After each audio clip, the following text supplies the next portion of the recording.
Hey, what's up ma gang d'amateurs de cinéma? Bienvenue à un autre Jason Ciné. On va mettre un signet dans Jason Ciné. Un Jason Ciné avec Johnny le Jaseux de Brand Josette Podcast.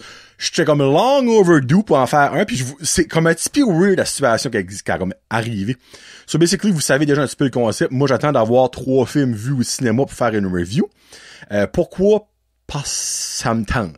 Parce que, tu sais, un film donne une review comme de 5 minutes. Ben moi, j'aimerais avoir un petit 10-15 minutes. C'est quelque chose pour moi pour vous donner de la viande sur l'os.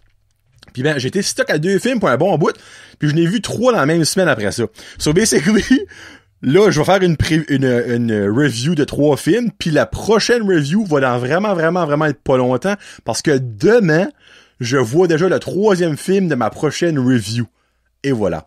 Mais aujourd'hui, je vous parle de Cruella. Vous savez ce qui est Cruella, clairement. Si vous avez des enfants, vous savez ce qui est Cruella. Si vous avez déjà été enfant, vous savez ce qui est Cruella. Mais dans le fond, on parle de Cruella. Il y a aussi A Quiet Place Part 2. Et je finis ça avec Peter Rabbit 2 The Runaway. Je vous parle aussi de la bande-annonce de Shang-Chi, et le nom complet, minute. Shang-Chi and the Legends of the Ten Rings. Film de Marvel. Premièrement, Cruella, que ça fait déjà une bouline que j'ai vue, là. C'est que j'ai comme actually pris des notes pour me rappeler, parce que ça fait littéralement comme presque un mois, 3 semaines, là. So, Cruella, qui est incarnée par Emma Stone dans le film, je lui donne, comment je peux dire ça? Je vais lui donner un généreux 4 jaseux sur 5. Je dis généreux parce que j'hésitais entre 3.5 et 4, mais après avoir tout mis les pour et les contre, mon 4 était plus proche que mon 3.5. Donc, le pourquoi du 4. Et le pourquoi que je suis un généreux 4. En gros, Cruella, c'est l'histoire dark pour Disney.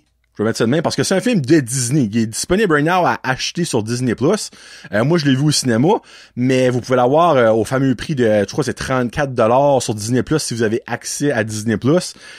Comme que Raya and the Last Dragon a eu, comme une Mulan a eu. C'est pas le nouveau genre de release movie. Donc, 35$, probablement avec les taxes, au lieu d'aller au cinéma. Ça fait que si t'es tout seul, ben, va au cinéma, ça va coûter moins cher. Mais si t'es une famille de 4, pas que je vais pas vous supporter le cinéma de votre région, mais clairement, c'est plus rentable pour vous autres de le louer sur Disney+. On s'entend, tu sais. Parce qu'il y a no way que vous allez au cinéma à 4 à 35$ hein, pour l'entrée, sans compter le popcorn. So anyway, Cruella, c'est là-dessus. Très côté dark de qui est Cruella? Parce que nous autres, Cruella, on la connaît comme la méchante dans les 101 Dalmatiens, puis ça arrête là. Mais tout le monde vient de quelque part. On s'entend, hein? Il vient du vagin de sa maman. Mais après ça, il y a d'autres choses. Sorry, ben, un petit fun fact. Mais elle, dans ce film-là, on sait d'où vient sa... pas sa folitude, parce qu'elle est pas folle, mais on s'entend, elle est pas toute là, on met ça de même. D'où vient sa haine envers certaines personnes, d'où vient sa haine envers les Dalmatiens, mais qu'on comprend que c'est pas si c'est une grosse haine que ça au bout de la ligne. So, en gros, le film est 2h20. Premier petit point négatif, moi j'ai trouvé ça long. Je trouvais qu'il y avait des longueurs par bout. So, ça, c'est un des petits points négatifs. Un autre point négatif, évidemment, il y a des chiens dans le film. Il y a pas beaucoup de chiens, c'est pas 101 Dalmatiens, on s'entend. Mais comme elle a un chien, ses compatriotes, que je peux parler tantôt, ont des chiens, la méchante dans le film a des chiens, mais le chien à elle, à Cruella, qui au début a pas le même nom qu'à la fin, du coup, on a changé de nom entre-temps, I guess, c'est Buddy, souvent, il est CGI, puis comme, ça se wool, puis souvent, ok, oui, il y a des bouts, excusez-moi, j'ai comme un cil dans l'œil, il y a des bouts que je comprends pourquoi que le chien est en CGI, parce qu'ils lui font faire des affaires qu'un chien normal fera pas. On s'entend de même, là. Mais souvent aussi, le chien est basically là, assis à côté de elle, et il est en CGI. Mais pourquoi?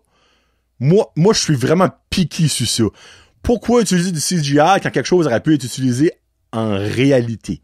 T'sais, pourquoi mettre on va dire des personnages secondaires en arrière en CGI tandis que t'aurais pu basically engager du monde? T'sais, mais le chien, il est assis là. N'importe quel chien moindrement wise peut s'asseoir là puis rester là puis ils vont le filmer. Tu sais, un petit peu ça, j'ai pas aimé. En gros, ça, c'est ça que j'ai pas aimé. Pas mal que ça que j'ai pas aimé. Trop long, il aurait pu couper easy. Ça aurait pu être en bas de 2 heures, là.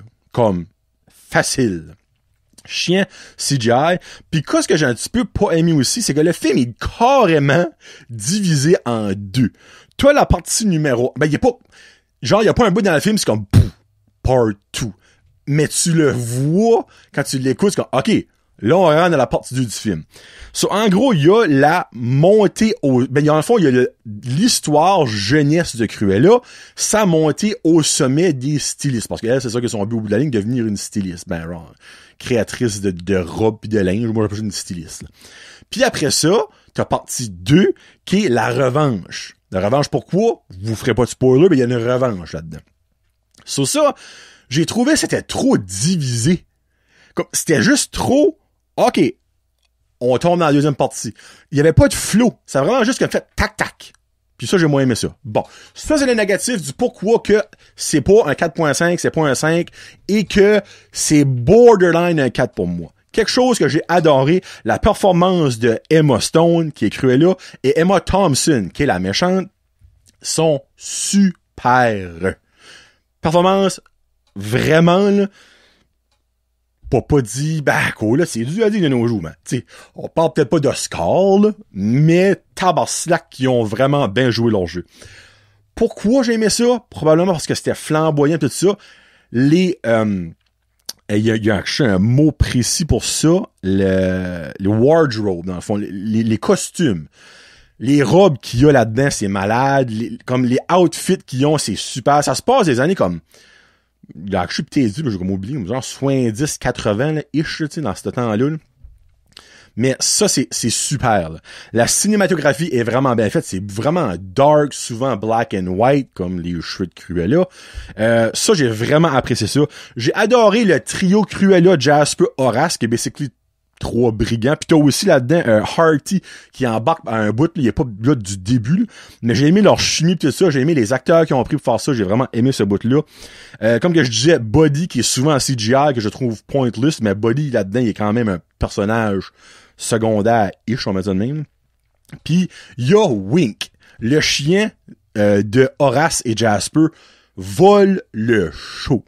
Moi, un chien qui a un eye patch là, qui est comme... On le voit pas souvent, mais chaque fois qu'on le voit, tu t'en souviens. Moi, ça, j'appelle ça voler le show. Tu sais, exemple, le film est 2h30, tu le vois 15 minutes total, mais tu t'en souviens de lui à la fin, c'est parce qu'il avait une bonne job. Wink, sublime. Puis, à la fin, il y a genre un 2 minutes de credit. À la fin, par ça, il y a une scène. Écoutez cette scène-là absolument, parce que c'est... Absolument, on s'entend, là. Tu sais, c'est pas comme... il pourrait potentiellement avoir une suite, on va dire ça de même. Which, il y a déjà eu une suite, les 101 Dalmatiens, qui est une... Ça, c'est un prequel des 101 Dalmatiens, on va dire ça de même. Mais, la mid-credit scene, genre de, est le début des 101 Dalmatiens. J'en dis pas plus. Ce film m'a fait beaucoup penser à Joker, avec Joaquin Phoenix. Moins dark, là. Tu vois, c'est dark. Comme au début... Sa maman creuve, là. Comme premier scène, la maman Cruella creuve, mais comme elle creuve, là. J'étais comme, wow, ok, Disney, on va là, right now, là. Comme, il y a un bout, ils essayent de brûler quelqu'un. Là, j'étais comme, wow, ok, c'est the dark side of Disney, là, tu sais. Mais c'est vraiment bon. Ça vaut la peine d'écouter. Les enfants aimeront pas ça, là. Comme j'aurais pas fait écouter ça à mon petit, il aurait give-upé de bonheur, là, ok? C'est vraiment pour les adolescents, adultes, le monde qui ont aimé les 101 Dalmatiens et qui aiment encore les 101 Dalmatiens. C'est vraiment un très bon prequel à écouter. Performance de Emma Stone, Emma Thompson, vraiment super. Rotten Tomato, l'audience a donné 97%. Je trouve que c'est haut. C'est 85, 90, tu sais, critique 75, je pense 79, quelque chose de même, du coup. Moi, je trouve que c'est plus réaliste. Mais oui. Si t'aimes Emma Stone, je trouve que c'est une superbe actrice. Puis là-dedans, elle est excellente. Ça fait que, let's go. Quiet Place. Part 2. Avec Emily Blunt. C'est la suite de Quiet Place Part 1. Je lui donne un gros 4.5 jasus sur 5. Honnêtement, lui, j'ai tout fait pour lui donner un 5, mais je pouvais pas. C'est bon, et ça va être très dur de faire une review sans vous donner de spoiler, mais je vais le faire. So basically, l'action commence tout de suite à la fin du 1. Comme la dernière scène du 1 et la première scène du 2. C'est comme, pac, pac, ça commence là. Puis ça que j'ai beaucoup aimé, que j'ai pas aimé dans le premier, A Quiet Place, là, c'est que au début de Quiet Place, il y a beaucoup de, OK, la situation, on est dans quoi? Qu'est-ce qui se passe? Pourquoi est-ce qu'ils font pas de bruit? Pourquoi est-ce qu'il y a ci? Pourquoi est-ce qu'il y a ça? Là, l'action commence. Mais dans Quiet Place Part 2, l'action commence là. C'est que tu rentres dedans en way. Si t'étais pas prêt avant de commencer le film, laisse-moi te dire que t'es comme, what? Ça commence straight pipe. Puis ça arrête pas. Tu respires pas. Comme dans le premier, il y a des bouts que je gasse. Non, c'est intense, stressant. Il y a l'ajout de Cillian Murphy qui est parfait. Dans le fond, on a la preuve qu'il y a du monde qui a encore en vie, autre que eux autres, malgré les... on va l'appeler... Il faut coucher que c'est dans Walking Dead, là, mais les Whisperers, les monstres qui... la seconde qui entendent du bruit de colons après. Là. Ça finit pareil comme le premier. Ça finit comme... Clairement, il y en a un troisième. Parce qu'ils ont déjà annoncé John Krasinski qui était dans le premier puis qui est au début du deuxième. Il y a juste une trilogie. La troisième partie, sort le 20... Pas de date encore, actually. En mars 2023. So, dans le fond, dans 1 an et give or take, tu sais. Puis tu peux carrément voir où ce qu'on s'en va, là, tu sais, comme avec la fin du 3. La fin du 2, excuse. Il y a un bout que j'ai beaucoup aimé. J'étais comme, nice, la twist va être ça. Je me suis fait fourrer. La seconde après, c'est comme, non, finalement, la twist, ce n'est pas ça. Et pis c'est dû, honnêtement, parce qu'il y a plein de bouts que j'aimerais vous parler, mais que vous êtes comme, ben là, c'est plate, c'est ça, pis tu dis, il y a un acteur qu'ils ont ajouté que je pensais aller avoir un gros rôle, puis finalement, non. J'étais un petit peu déçu, honnêtement, de ça, parce que je crois que ça aurait pu ajouter au 3, mais en tout cas, il ne sera pas là, cet acteur-là. On met ça de même, tu sais, là. Puis, quoi c'est d'autre que je pourrais dire? Il y a 2-3 twists que j'adore. C'est ça. Juste watchez-les. C'est mental. Pour vrai, là, c'est mental. Moi, j'ai pas d'autre mot à dire que ça. Puis j'ai ça faire des reviews comme ça, que je peux pas rien dire, mais comme... C'est parce... Il y a au moins 3 twists dans le film, je suis comme... Oh!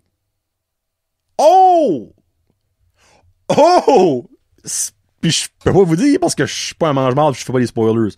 Mais juste, si vous aimez le premier, je l'ai plus aimé que le premier. Comme le premier, j'aurais donné un O4, mais genre pas 4.5. Ça, c'est un O5, mais pas tout à fait 5. Sur le 3, ça va être un 5. Si la tendance se maintient, on met ça de même. Mais écoutez-le absolument. Prenez le temps de respirer. C'est une très bonne idée. Puis honnêtement, si vous avez à manger des chips en l'écoutant, ben mangez pas des chips. Parce que vous allez faire du bruit puis les monstres vont vous manger. Juste écoutez-les. C'est mental. C'est juste ça que j'ai à dire. Il y a un petit bout... Ça, c'est pas un spoiler, OK? On l'a vu dans le premier. Elle a un bébé dans le premier. Puis il vit. On s'entend. Quand ils voulont pas qu'il fasse du bruit, ils le mettent dans un genre de coffin, une boîte de bois. Parce qu'ils ont connecté une pipe à oxygène avec une bonbonne d'oxygène. Il y a un bout avec la bonbonne et le bébé. Tu sais, quand tu dis, t'es malaisé pis t'es comme, non, ça se peut pas. Il y a ça. Je vous dis pas ce qui arrive, mais laissez-moi vous dire que si à ce moment-là, vous stressez pas, ben vous avez pas d'âme. On met ça de main. Et voilà. Bon. Je suis mal à l'arrière pour vous en dire trop. On va finir ça avec un film que je pourrais pas vous dire de spoiler même si je voudrais. Peter Rabbit 2 The Runaway. Je lui donne. Lui, comme comment je présente ça? Allons, le premier film que je parle de c'est Cruella. Un généreux 3 jaseux sur 5. Je dis généreux parce que il y a un point 5 que je l'ai donné parce que j'ai adoré entendre mon petit rire. Le Rick, par bout, il riait à cœur. Je suis comme, ça m'a fait chaud au cœur, je garde. Je lui donne un point 5 de plus juste pour ça. C'est l'histoire de Peter Rabbit encore une fois. Sa maman, Rosalind Byrne, et son papa, ben, dans le fond, sa maman, c'est pas Rosalind Byrne, mais elle est jouée par l'actrice Rosalind Byrne. Son papa, que je me rappelle plus quel acteur il est joué, là. Ils ont eu un enfant, puis évidemment, ben, l'enfant prend beaucoup de place dans la vie de parents comparé à des animaux, comme ça devrait être dans la vraie vie, hein, on s'entend.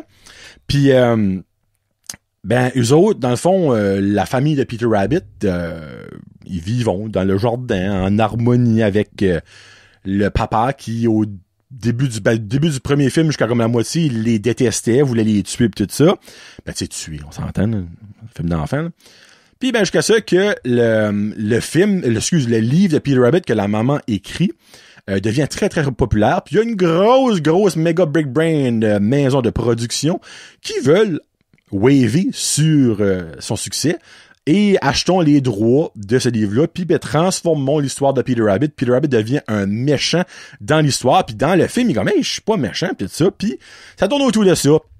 Peter, dans le fond, qui run away, comme le film dirait, puis il retrouve un cochon avec un hérisson, un renard, mais ils sont méchants. Puis ben lui, il devient un petit peu méchant avec ça. Ils font un gros hold-up du Farmer's Market. Tu sais, c'est comique. C'est comique. Tu sais, forme ta brain quand tu vas voir ça, puis tu vas rire, là. Font un hold-up, puis là, ben Peter devient un petit peu méchant, mais sa famille réelle, eux autres sachent que il est pas méchant. C'est pas vrai. C'est, dans le fond, eux autres, c'est la Big Brain, ont voulu faire une twist, puis il est pas. Puis ben, ils retrouvent pour retourner à la ferme avec eux autres, puis devenir heureux à nouveau. Mais il y a des petits twists and turns là-dedans qui se passent, tout ça. Il y a des très bonnes jokes que les enfants comprennent. Il y a des très bonnes jokes que les parents comprennent. Moi, le coq et ses coquelicots, parce qu'il y a des bébés coqs avec lui sur le bord de la clôture. Il y a 2 moments quand les voit et moi j'ai ri. Le petit comprenait pas trop parce que c'est pas quelque chose que je pourrais vraiment expliquer encore là, mais moi j'ai ri. Puis il y avait 3-4 parents dans la salle avec moi, puis ça riait aussi, puis d'autres ont tout compris, là. So, c'est basically la joke est que tu fais de quoi toute une vie pour ça que tu penses que toi est un purpose important, mais que finalement, t'as fait ça pour rien. Mais le coq, lui, il réalise ça durant le film, pis sa réaction est juste mourable. So, juste ça aussi, j'ai donné un point 5. So, garde, écoutez-le avec vos enfants vont rire. Si vous avez vu le premier, écoutez le deuxième, garde, c'est pas mal dans la même veine. Je pense que j'ai donné 3 au premier pareil, je me trompe pas. C'est juste comique, c'est rien de révolutionnaire, vous allez pas brailler, j'ai pas eu aucune émotion durant le film. Ben, aucune émotion, j'ai ri tout ça, mais comme à la fin, il y a souvent des bouts, t'es comme, là, non. C'est pas que tu t'attaches pas au personnage, c'est un coup dirait, c'est pas un film de Disney Pixar, mais tout de même, tu sais. Mais c'est quand même un bon petit divertissement. Ça va sûrement être sur Netflix prochainement. Ça, vous l'écouterez ou whatever. Pas sur Disney Plus, peut-être c'est Amazon Prime, en tout cas. Si vous trouvez quelque part, écoutez-le. Bon, et là, je finis ça en discutant un petit peu. C'est un petit peu, on s'entend pas beaucoup. Du prochain nouveau héros qui embarque dans l'univers Marvel, le premier héros asiatique. Là, on peut débattre. Parce que Doctor Strange, il y a Wong, qui est clairement asiatique. Mais tu sais, c'est pas un de l'avant-plan, là, mais Shang-Chi, parce que oui, c'est ça que c'est, le bon spelling. C'est Shang-Chi. Il y a plein de monde qui dit Shang-Chi, mais ce n'est pas ça. Là, vous êtes comme, tu pour savoir ça. J'écoute plein de podcasts sur l'univers Marvel et eux le sachent et ils l'ont dit. C'est Shang-Chi. Donc, le nom complet, comme j'ai dit tout à l'heure, Shang-Chi and the Legend of the Ten Rings. Shang-Chi, dans le fond, c'est je pensais pas que c'était un super héros qui avait des super pouvoirs. Ben, finalement, oui and no. C'est un maître du kung-fu. Dans le fond, si je fais du karaté, je sais que c'est pas kung-fu karaté, c'est pas la même affaire, mais tout de même. Puis dans le fond, les Ten Rings, c'est comme genre comme les Infinity Stones. Les 10 rings ont un meaning, t'as genre comme le temps, l'air, l'eau, les transformations des personnes, pis tout ça. Puis ben évidemment, c'est un méchant qui a les Ten Rings, puis ben Shang-Chi faut qu'ils se battent pour avoir des Ten Rings. Puis il y a beaucoup de monde que je lisais sur les forums. C'est comme, ben là, dans le trailer, c'est des bracelets. Tu penserais ring, ça serait sur tes doigts. Et dans les comic books, c'est des rings sur les doigts. Mais il y a une petite twist dans Shang-Chi. C'est que ces rings-là seraient des rings, mais qui appartiennent à un dragon. Clairement, les mains d'un dragon sont plus grosses que les mains d'un humain. Puis ben, on le voit, le dragon, dans le trailer, un peu vite. C'est The Great Protector, puis turn out que moi, je suis son Funko Pop. So, dans le fond, c'est lui. C'est à lui que ces rings-là belongeraient. The Great Protector. Le dragon de Shang-Chi. Puis ça a vraiment de la mentale. Ça a vraiment de la... Il y a eu un teaser, j'étais comme... alright. Mais quand j'ai vu le trailer officiel, je suis comme... oh! Là, on embarque dans Next Level. Et... si vous avez un œil de lynx, à la fin, pendant genre 1 seconde et demie, vous remarquerez qu'il y a une fight dans une cage. Et les deux combattants, un est Abomination, l'ancien méchant dans Hulk, qu'on a déjà vu dans un film, mais là, il a évolué, parce que le vrai Abomination dans les comic books, il est plus genre du style marin, comme il y a une crête de poisson, puis on voit aussi des pics sur ses bras. C'est le vrai Abomination. Dans le fond, Abomination est de retour, et il se bat contre quelqu'un que j'ai parlé tantôt, Wong. Parce que Wong, I guess que le film se passerait durant le blip. Le blip qu'il y a eu entre Infinity War et Endgame. Là. Mais dans le fond, Doctor Strange, il est parti dans le blip. Puis ben Wong, c'est le sidekick à Doctor Strange. Mais dans le temps que Doctor Strange est parti, Wong, il n'a pas rien à faire, il a décidé de se battre dans les cages. C'est ça que tout le monde dit so far. En gros, si ça va aller dans le film, on verra bien. Mais j'ai extrêmement hâte de voir ce film-là. Ça sort le 3 septembre 2021. Dans comme genre 3 mois. Ben même pas 2 mois, actually. Ou septembre, 2 mois. Oh, bon, c'est ça que c'est. Prochaine review, je peux déjà vous dire que je vais vous donner la revue de The Hitman Wife's Bodyguard, F9, The Fast Saga, et finalement, Black Widow. Oui. Finalement, Black Widow. C'est sur ça, c'est John de Jazu pour Jason Ciné. Merci beaucoup d'avoir écouté. On se reparle probablement dans une semaine avec un nouveau Jason Ciné. Peace out. #. Sortez de chez vous, allez au cinéma. Salut.